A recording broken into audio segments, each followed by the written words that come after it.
Hello, everyone, and welcome to Snap Take. This is Glazer of Snap Judgments, the official podcast of Marvel Snap Zone. We're going to begin today before we get to that's right, not four, 5 full deck guides for you. Before we get to those deck guides, however, I would really like to take this opportunity to go over the OTA. We're only going to do so briefly because the podcast that comes out tomorrow will have a gigantic OTA breakdown on it, featuring Spider Jess, a brilliant top player, and Regis Kilbin, who's one of Marvel Snap's biggest and most prominent players and personalities. So please check that out tomorrow for a fuller breakdown. We're going to begin with Loki. Loki is now a 2-2 who has lost his draw. I think Loki is fairly significantly worse. He's no longer a positive body, and losing that draw card means that replaying Loki or being able to get that extra card is very, very reliant on playing Loki early. Loki on turn 4 because of the draw, or even on turn 5 because of the draw, often give you enough of a discount to win the game. You're no longer seeing nearly as much of your deck very often when you're Loki. I think this card is still very likely to be powerful, but very unlikely to be as oppressive as it was. I think in Arishem, when this is seen, it's still going to be a problem. But outside of that particular deck and that particular matchup, I am for this change. I think it's a worthwhile try before they go for another redesign of this card. Beast has been changed from a 2-2 to a 3-5. The ability remains the same. This is seemingly because of Toxin. Toxin is a 2-1 coming out in October that gets +2 power for each card returned to hand. It's another bounce card.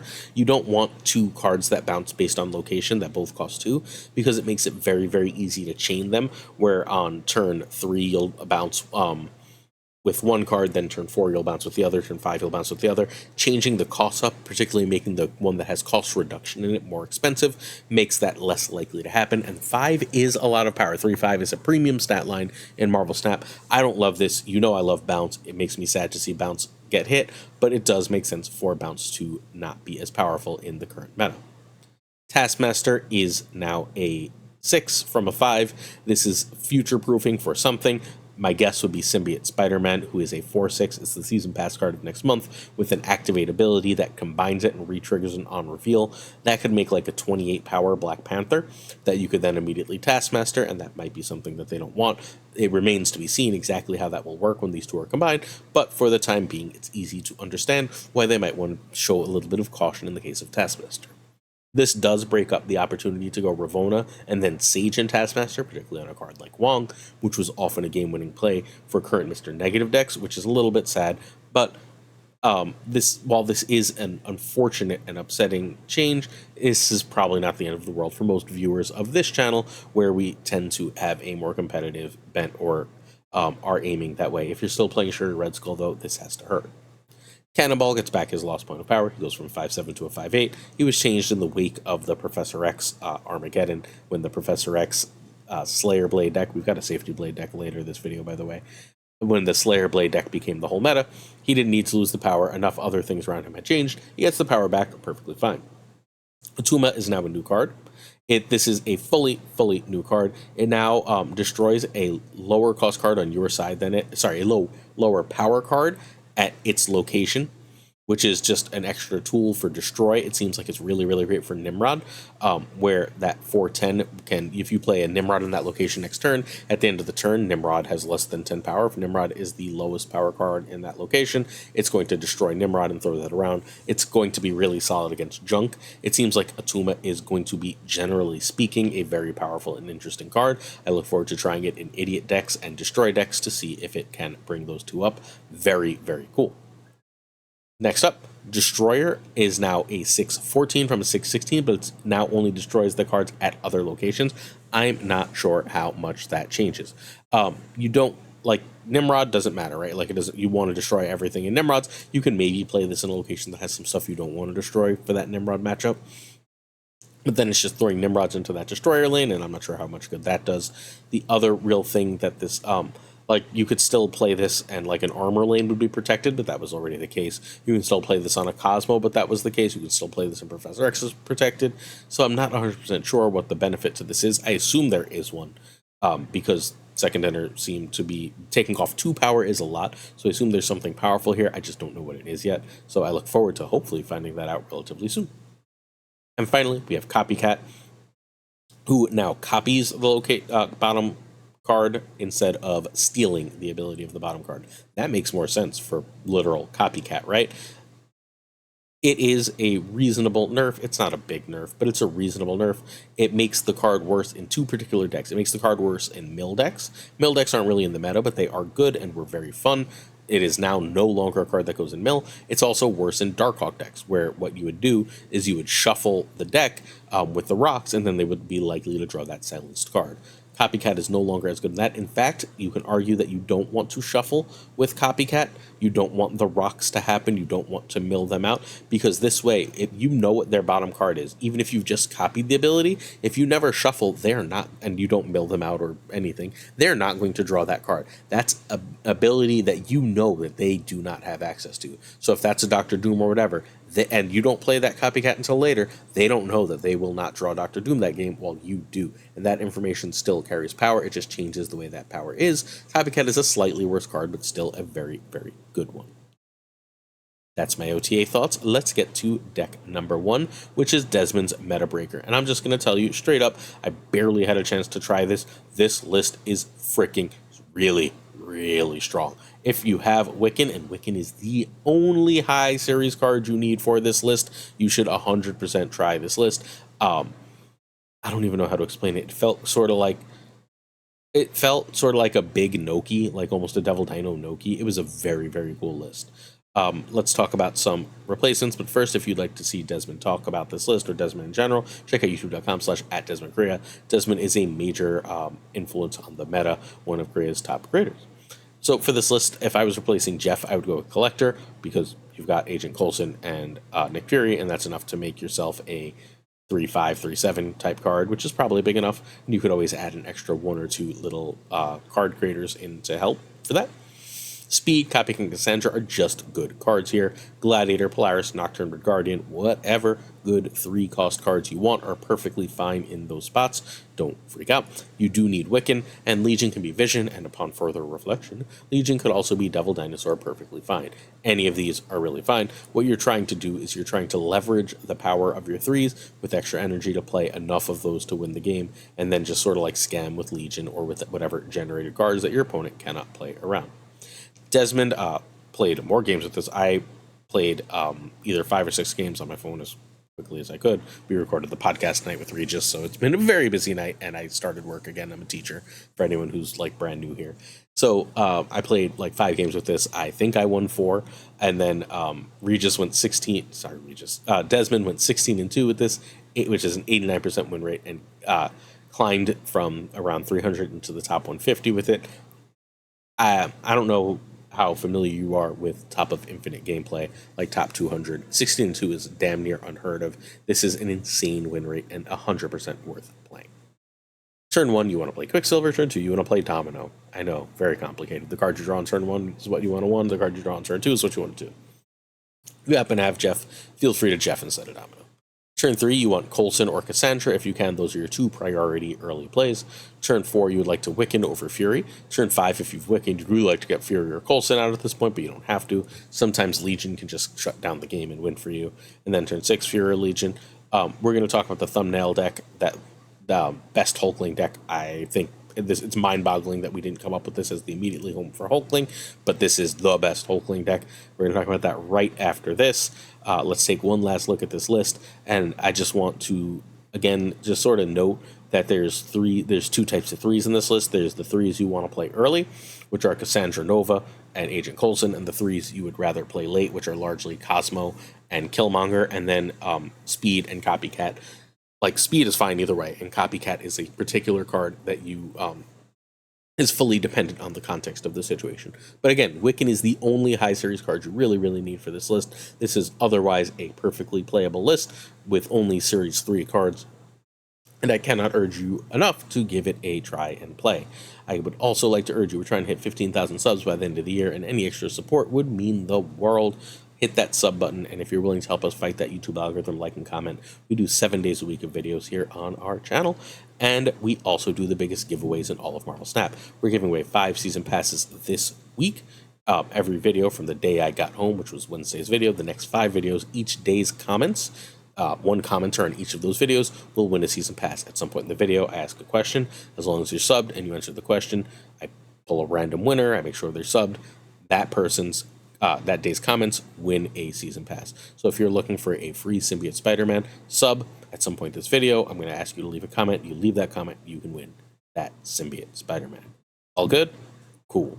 Next up, we are running Snap Justice League. I'm not going to go over this whole thing again, but if you are interested in a Marvel Snap tournament with up to $500 in prizes, all you have to do is be a $1 patron of Snap Judgments. I promise you, I'm not making money on the $1 patrons. This is my way to try and fund basically half the Marvel Snap competitive scene. But so if you're interested, please join that tournament. Everything about how the tournament works is right here on the screen, so to give it a look. In addition, last week's giveaway winner was Pi769, so please, Pi769, shoot me an email at snapjudgmentspodcast@gmail, or come find me on Discord at PulseGlazer, on Twitter at SnapJudgeCast. Congratulations on your win. This is for a Kate Bishop season pass. Next up, we have Orsted's Phoenix Force, and this is the most obvious, like blindingly obvious and cool Hulkling home in the world. Orsted is a Phoenix Force main. He is a member of the Snap Judgments Competitive Alliance, the Snap Legends Alliance, that features players like Sizer and Barzy and .Geo and just JT McDonaldinho, and I'm going to leave people out, so I'm going to stop there. But like a ton of great players. Orsted is a very, very good player who just plays an absolute crazy amount of Phoenix Force. It's a really, really, really great success. If you've watched any European stream, you will see them play Orsted every so often, who will then sort of like, they will be extremely frustrated that Orsted seems to find these lines to win with this list. This is, I guess Jeet is back, so it's a competition between Orsted and Jeet as far as who the best Phoenix Force player in the world is, but this list is great. Great, and Emperor Hulkling makes so freaking much sense in it. We're going to talk about why. We're going to do the full card by card. This is going to be our main feature deck of the day. So Orsted is a Phoenix Force main, free-to-play player, always in the top 100, often significantly high in the top 100. Hulkling for this list is great, but not required. It can be Iron Lad, Kang, Destroyer. The rest of the cards are needed here, though. So Hulkling adds a ton of extra value in this list, in ways that weren't immediately obvious, but like once you see them are. So previous versions of Phoenix Force list have run Alioth. Alioth makes a lot of sense. It gives you a protection for that Human Torch type play if you can end up Aliothing off, say, a Killmonger or Shang-Chi, that kind of play. Alioth is often very good. You've got Nimrod as a major play pattern of the deck, which means both Galactus and Destroyer have extra value, right? Like even if you know that you have a 6/11 Galactus, you can cold drop a Nimrod, and then if you Galactus, all of a sudden that is like a 20 power lane, 20-something power lane that you're winning. Destroyer offers a similar situation. Your Phoenix Force, whether it be for Human Torch or for multiple man, with a Heimdall is extremely powerful, right? Like a surprise Heimdall, they don't know that you have that ability to make those extra cards. Same concept for Taskmaster. You can Shuri, if you know you have a giant Taskmaster, right? And Taskmaster is a 6 now, so remember, Hulkling will be able to copy Taskmaster. So if you know you have that Taskmaster, right, like that random Taskmaster, you can make a huge Human Torch, play nothing else, and just copy with Taskmaster. Your opponent's going to assume you're going to have to play in that empty lane to Zola it, and instead you Taskmaster, you just want extra cubes. You can also end up venoming, like just make a big whatever location and venom it, and then Taskmaster that, and that's an extra power. A second option to Zola. Zola's in the deck, right? But like, hey, a second Zola is really strong, and then like sometimes you just make a stupidly huge Human Torch that's unbeatable, Living Tribunal to copy that. And that's on top of just like the good stuff of, oh, I drew Magneto, oh, I drew Doctor Doom. Like, you're perfectly fine drawing all the regular good Hulkling hits, but you have all the specifically good Hulkling hits with this list in particular. This is brilliant. Props to Orsted for coming up with the idea. Let's go card by card before we go turn by turn. So Ghost Spider in Phoenix Force decks is an absolute must-have card. What it allows you to do is it gives you an extra turn to draw Phoenix Force, because it gives you an extra move when you could when you wouldn't be able to otherwise Phoenix Force. The other thing it does that's so very often powerful is it gives you a move when it's not expected. So if you go Shuri into Nimrod, for example, and then you assume an Alioth is coming, you can Ghost Spider that Nimrod out of there and still get off your Carnage and Venom in order to win the game. That kind of power, along with the extra move it offers, make it a required card.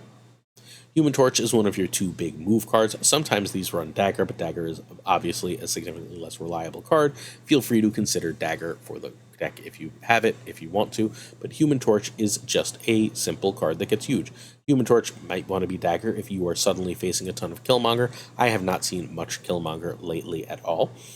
You still have 2 other play patterns at the very least, should that Killmonger be a problem, but Human Torch just gets biggest. Human Torch works in concert in particular with Zola, where you make a very big, like we're talking 60-ish power Human Torch, and then you can move it to an empty location, Zola that, to send 2 60 power cards to other locations and win the game. It's a very simple play pattern that is very powerful and effective. Next up, we have Nico Minoru. Nico Minoru is here largely for one reason. She's got lots of utility. Obviously, she's a utility card, but you would really mostly like Destroy and Draw 2. The cards you're looking to destroy are Human Torch and Multiple Man. If you do those and draw 2, you are far, far more likely to see that Phoenix Force, which is great. And if you don't see that Phoenix Force, you are then far, far more likely to see the Shuri Nimrod combo. Either one of those are excellent.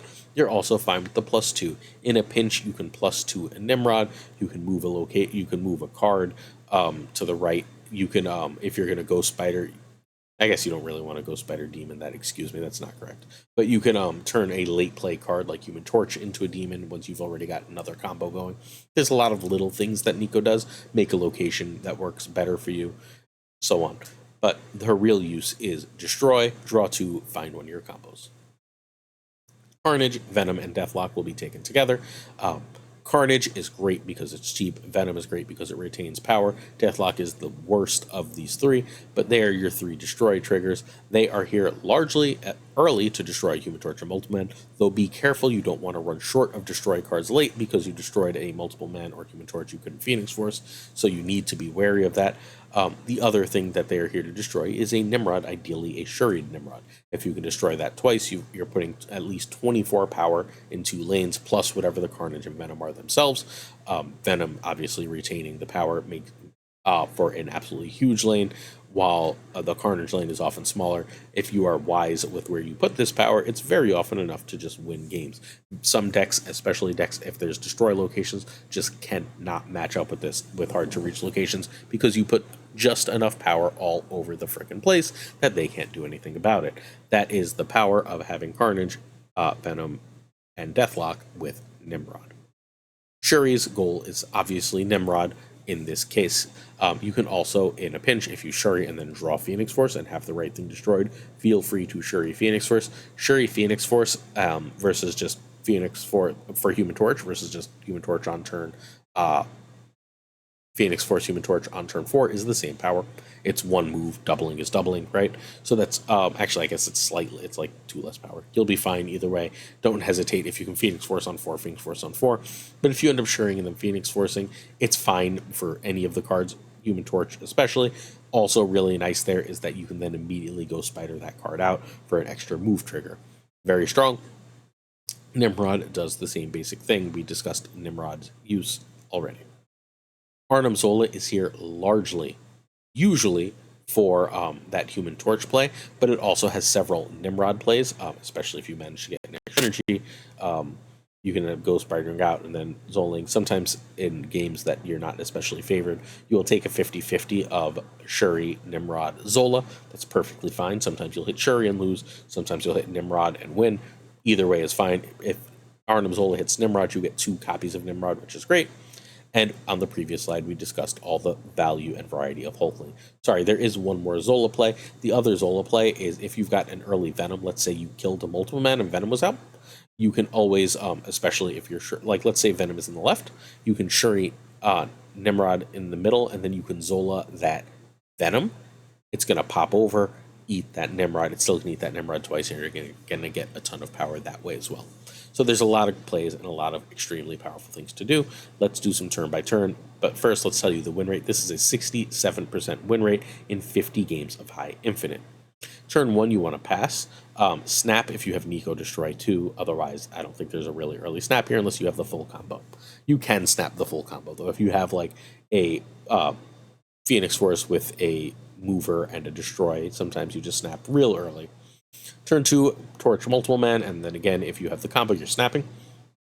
Turn 3, eat Torch Multiple Man. Turn 4, you Phoenix Force, and if you're, for the love of God, snap before Phoenix Force if humanly possible.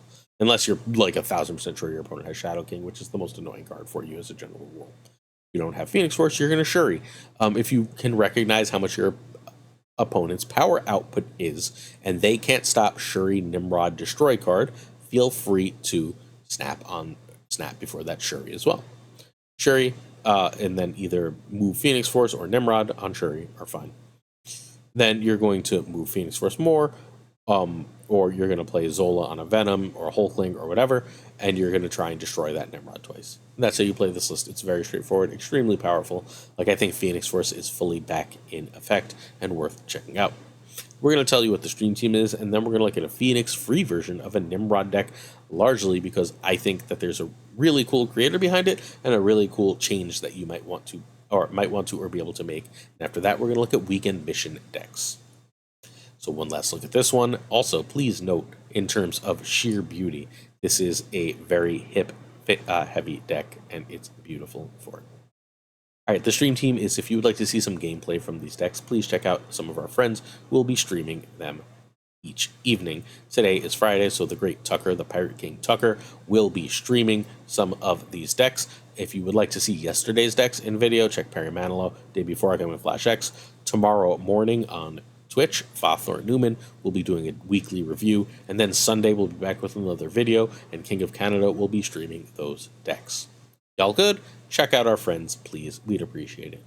But speaking of checking out our friends, I don't know. This person isn't my friend. I've never met him in the slightest. This is Loki Toma's Nimrod Star. I'm featuring this deck for two reasons. One, this is a creator who I think is making really great content. One of my viewers sent me Loki Toma's content, and I thought it was really great. And he's not monetized. And we got one of our friends recently, shout out to Nerd Dynamite, monetized pretty quickly because he was making great content. Well, so is Loki Toma.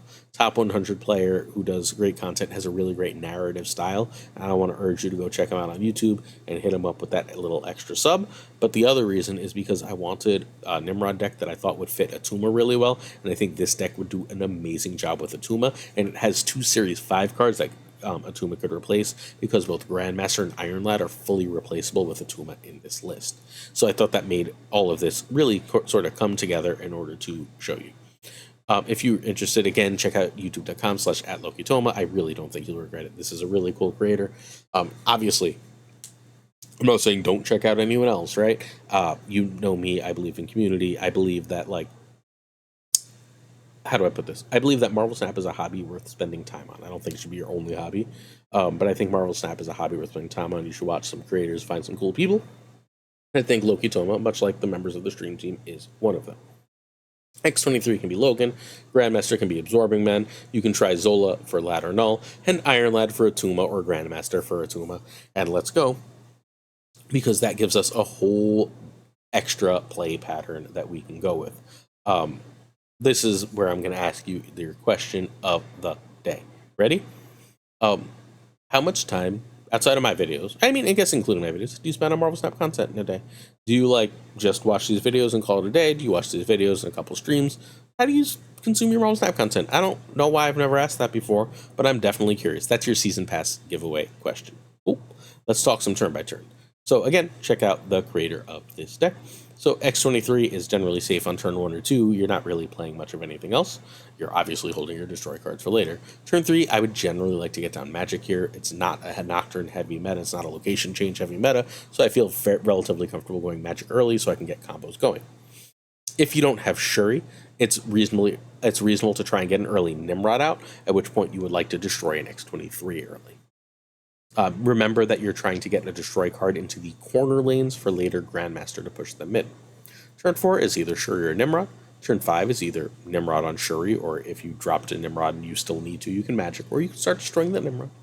Turn 6 is Destroy or Null, and then Turn 7 is the same as Turn 6, and you should have fundamentally at least 12 to 18 power worth of Nimrods if you don't get Shuri in each location, plus the extra big power, one huge Null location or one big Destroyer.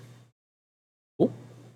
That is how we're going to talk about this list. I didn't actually change the bottom, like, here's what's coming up next. It's weekend missions, y'all. We got weekend missions coming for you after this. But check out Lokitama. Check out this really, really cool deck.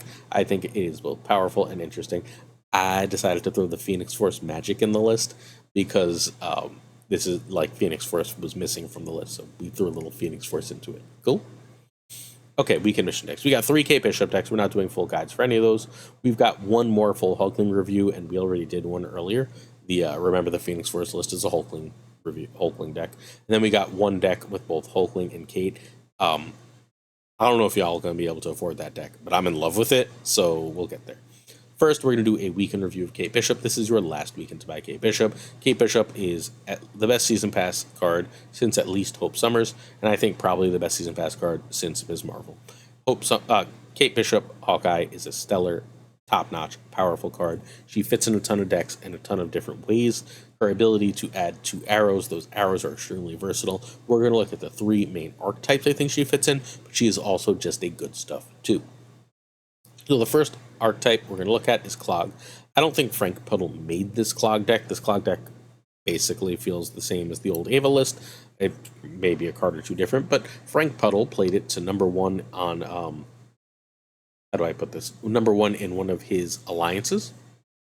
Not alliances, excuse me, leagues. That's what we call those things. See, it's getting late at night, but I'm not that bad.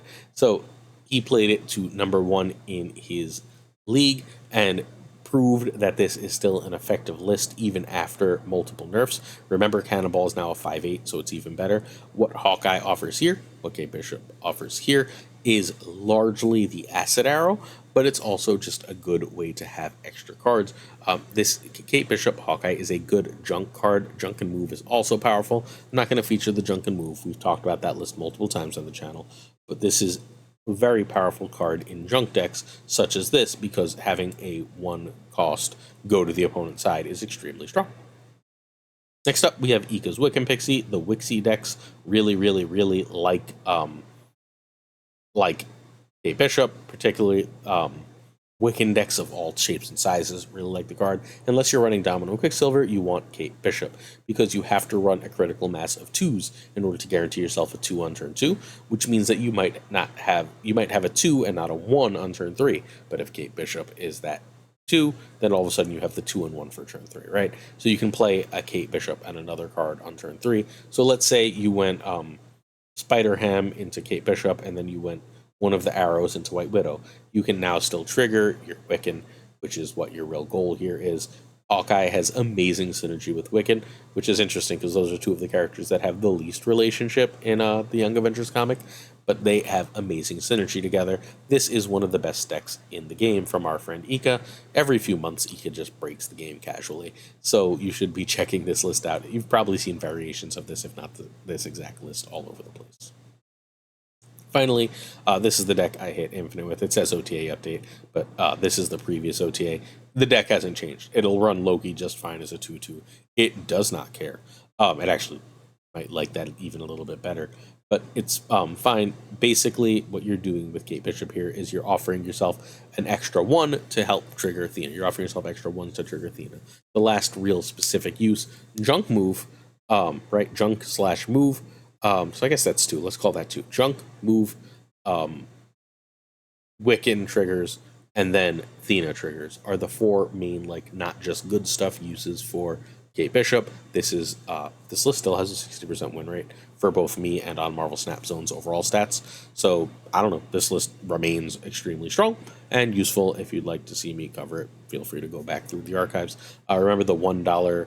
God, I never posted that. I gotta find time to post that today. But the $1 Patreon tier also gets you a deck archive from the videos. Cool? Spotlight card, Emperor Hulkling. Hulkling is a skip unless, like, even if you like Phoenix Force is fine without Hulkling, but, like, Hulkling is a skip. It's just a good card. If you feel like you would have a lot of fun with it, obviously, something just flew by me. Sorry, that was fun. If you feel like you would have a lot of fun with it, obviously feel free to grab this card, but it's not a requirement. It's not a necessity in any deck. All good. This is not a card you need. It is a card that is fun. It is not one of the best cards in the game. It is not going to be a card that you're going to be like, oh my god, unless they buff it. But for the time being, skip it. You're not going to be sad. We're going to talk about, again, a Hulkling alone deck. This is FaThorNewman's FaThor Blinking deck. Blinkling. Get it? Blink and Hulkling. Blinkling. FaThor Blinking deck. I think it's really a really powerful deck and really interesting and worth giving a try. This is a Pixie Thor's deck, and Hulkling is just a good top end. Does Hulkling have to be the top end here? Nope.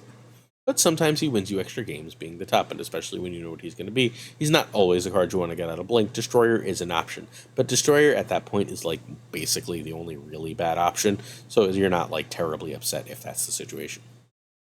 You can find FaThorNewman on twitch.tv/FaThorNewman or YouTube at the same. Please do check him out. He's one of my closest friends in the game and a wonderful person. A sped teacher, just a great dude who really loves Marvel Snap and people in general. So check him out, please. He came up with this very cool deck. So for Pixie Mobius, you could actually try Lockjaw and a decent cheap card like Iceman, Jeff, or Nightcrawler. I don't like that as much. I think Pixie and Mobius are better, but Lockjaw is a perfectly fine replacement. Actually, if I was going to go with Lockjaw, I might go Lockjaw and like Psylocke, right? Or Lockjaw and Zabu. So something along those lines. You'll be fine. You need Blink and Bill. Blink and Bill are non-negotiables for the list. And Red Hulk and Hulkling can be Doom Magneto. Like, you just want big stuff. It doesn't actually matter what the big stuff is. So Newman has a 65% win rate. This list is massively fun. Give it a try.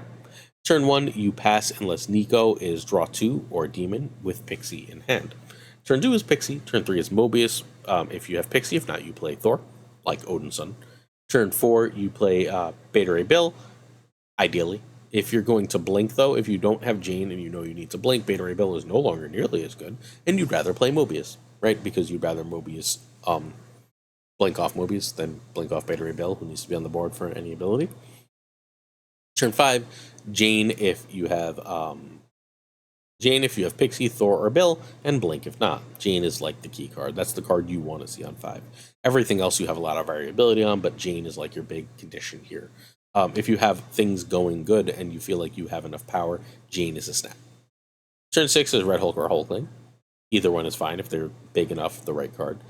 Obviously with hammers. Odin is double hammers, right? Like you can play Odin and hammers on Odin for a lot of power. And once in a while, if you don't have anything else going, but you got like, say, a Thor and a, you didn't get a lot of your combos, but you got a Thor and you drew your Mjolnir, you can throw down a hammer and then Blink and just hope for the best. Sometimes that's going to get you a big card. Blink just gets you a higher cost card, not an immediately higher cost card. So you play this list. Nice and simple, right? Very, very cool list. Props to Newman for putting Hulkling in a pretty damn cool shell. But this is the list I'm currently in love with. And I'm not in love with this for any good reason. I'm in love with this for a very stupid reason. This is all the Young Avengers season cards. I'm replacing Spider-Ham with America Chavez. And I'm finding a spot for Loki. Probably Copycat, but I haven't decided for sure. And I'm playing the Young Avengers. I only played this for a little bit. I'm playing the Young Avengers. It was one of my favorite comic runs, all in one deck. And I'm very excited about it. That this list has stupidly good synergy is just extra benefit, right? Like Kitty Pryde, Spider-Ham, Nico, Nightcrawler all work reasonably well as ones that will get you to Wiccan or give you extra 1-cost cards to play for Thena. Hawkeye works for both of those, as discussed earlier. Marvel Boy has a ton of ones between Kate Bishop and the 4 ones in the deck to trigger for extra power. Speed is just reasonably freaking big here and extra good. It's just, this list is so cool. And Hulkling again, like Hulkling's worse, in my opinion, than Red Hulk and Magneto, and way worse than Alioth. But he's close enough to Red Hulk and Magneto that I could just run him in this list and be perfectly fine. I'm hyped. I love it. Let's do it. All right, you can find Safety at twitch.tv/safetyblade. Ham, Nico, and Kitty are all higher series cards. They can be Maria Hill, America Chavez, and Iceman. I'm pretty sure one of them should be Maria Hill if you're trying to optimize this list, and I'm leaning on that being Spider-Ham. Thena could be Angela. You lose a little bit of power here, but Angela's perfectly fine as a replacement most of the time. Speed and Copycat are just good cards. Nocturne, Gladiator, Polaris. Hulkling can be Magneto, but you need Kate, Wiccan, and Marvel Boy, I believe. I think Marvel Boy has a lot of power in this list. Kate is obviously necessary for Wiccan decks, and Wiccan's great. Cool. So, Young Avengers, the deck, let's frickin' go. Props to Safety Blade. This is, by the way, Safety Blade, the creator of Slayer Blade. I told you we'd do a safety deck. He's one of the most important and prominent deck builders in all of Marvel Snap. Check out our friend Safety. All right, so turn 1, Kitty over Ham, Nightcrawler, or Nico, usually. Obviously, there's different situations, but you like Kitty because if you don't draw 2/2, then you can play 2 1s, which is nice. You also get Kitty started scaling. Turn 2 is Kate if you need a 1 for turn 3. Like, let's say you played Nightcrawler and then you had a bunch of 2s and higher cost stuff. You would then go Kate, so you can go 1 plus another card. That's better than Thena. And if not, you'll just play Thena. Turn 3 is 2+1 if Thena. Marvel Boy if you have a bunch of 1s out. Either one is fine. Turn 4 is Wiccan or 3+1. And that 3 is ideally Marvel Boy at that point. Turn 5, if you got Wiccan out, you'd like to Hulkling or play 3+2. And then turn 6 is Alioth, or Alioth plus extra cards, or Hulkling plus extra cards, whatever the hell you can. And you just sort of go off and win that way. That's how you play this amazingly cool list. Props to the great Safety Blade, Young and Restless, Young Avengers core deck. Again, in the comic, America Chavez is a member of this team, Young Avengers, as is Loki, and I have that Kid Loki variant. I'm making it. I'm making the Young Avengers theme deck. Can't stop me. All right, questions of the day. Y'all ready for this? First, Grizz asks if I could buff 1 card and nerf 1 card, what each would be. If I could buff nerf 1 card, it would be arishem. I think arishem should not work with cost reduction. I think that solves 80% of the problems with the damn card. I think everything else about the card is great, but fine. If arishem didn't work with cost reduction, it breaks the Mockingbird, it breaks the Loki. I think that's good enough. Beast would be the card I would buff. I would just put it back to, if it's going to be a 3/5, I want it to keep the negative forever. Cool, that's it. I want it to have the old ability where the negative is for the remainder of the game. I think that'd be amazing. Kevin Bacon asks if SD sweat experiments like leagues will lead to less diverse meta and will Conquest be removed. I think in an ideal world for Second Dinner, they have a different event each month. 1 month that event would be something along the lines of Conquest. 1 month that would be Deadpool's Diner. 1 month that would be Draft when Draft comes, so on and so forth. So that wouldn't shock me, but I think the sweat experiments aren't leading to a less diverse meta. They're leading to player burnout. And I hope that Second Dinner recognizes that they're sort of burning out their player base by trying to get people to play more without rewarding them appropriately for doing so. A lot of the draw to Marvel Snap has always been that games are so quick. Part of the reason I'm able to make content for Marvel Snap is because games are so quick. So getting rid of that is not ideal. Next 2 questions aren't Snap, sorry. So Philip Rakovich, Recco, asks if I watch only Murders in the Building. Yeah, I've watched every season, and I watched the first episode of the new season. I love the show. I think it's great. Steve Martin is completely amazing. Not that everyone else involved is, but Steve Martin's a personal favorite. So yeah, I love Only Murders in the Building. Great, great show. Two Ties asks, what made me become an active union officer? For anyone who doesn't know, I'm the union vice president in my building, which means my position is the equivalent position within building in the union to that of the principal. The president is a district level position. My vice president role is the highest building level position. Why did I get involved? Okay, so New York is a union teacher state, so you can obviously choose to not be in a union. I think that's a mistake. I think one of the most important things you can do is fight for whatever job you have to be unionized for a variety of reasons, largely because I think collective bargaining benefits the majority of employees, and I believe in collective good as much as individual good. But I also believe that unionization creates voting blocks, and there's a lot of money in politics, right? One of the ways to counter money in politics is large voting blocks. Individuals cannot counter money in politics unless they have an equivalent amount of money, right? But a large enough voting block can counter that money, and unions are one of the only legal ways to create that large enough voting block, which can then sort of counter individual things. But none of those are why I really got involved in the first place. Those are things I learned along the way, things I sort of knew but wasn't completely sure of. A lot of where I got this was during COVID. I felt like I had a lot of complaints about the way things were going and the way things were handled. COVID was obviously a major earth-shattering event. And given how important and impactful COVID was, it's not that I wanted to make a difference. but I was complaining, and I'm the type of person that when I complain, I try to make things better. I don't believe in complaining just to complain. I don't believe in saying things just to say things. If I have a problem, I will take action to try and solve my issue. So one of the ways that I could try, I could either like start trying to break shit. Hello, train. I could either start trying to break shit, or I could start trying to productively create change. And the union was a clear organization built toward productive creation of change to the benefit of everyone. And so I decided to become a union, an active union officer. And from there, the wonderful woman who was VP before me retired, and as I became more active, I realized I wanted to get more active. I was just last June, I won my election for my second term as VP. I'm going to do this for 2 more years, terms for 2 years, and then I think I'm going to take a break, and we'll see if I come back, because people are like, you're the hardest working person in Snap. I hear that a reasonable amount of time. I love Marvel Snap content. I don't work a tenth as hard at Marvel Snap content as I do at Union stuff. I just don't. It's genuinely one of the hardest things I've ever done in my life, trying to help steer a ship when all the different parts of the ship want to run in different directions is rough. But it is extremely validating and rewarding on a regular basis. And again, I cannot more strongly urge people, if they have a local, to get involved in their local union, and if they don't, to actively seek where possible. And if you need help, feel free to contact me. If you like are interested in union stuff, I won't know how to, but I bet you within a few calls or emails I can help you figure out how to get started. So cool. If you're interested, let me know. I think it's important. I honestly to God do. All right, if you're interested as well in our Patreon, check out patreon.com/snapjudgments. Thank you.